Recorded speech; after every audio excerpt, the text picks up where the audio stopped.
والدنيا ليست لنا.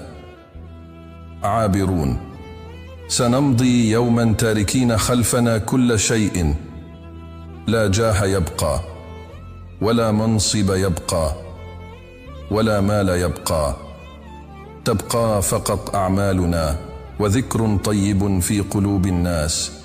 يقول ابن القيم رحمه الله: عليك بطريق الحق، ولا تستوحش لقلة السالكين، وإياك وطريق الباطل، ولا تغتر بكثرة الهالكين.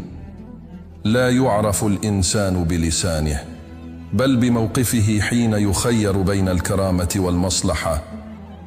تذكر، الحياة تمتحنك، لكنها لا تجامل أحدا. اللهم اجعل تواصلنا برا، وكلامنا ذكرا، ومحبتنا خالصة لوجهك الكريم تدوم طول العمر. اللهم ارزقنا حسن الخاتمة وأنت راض عنا يا رب العالمين.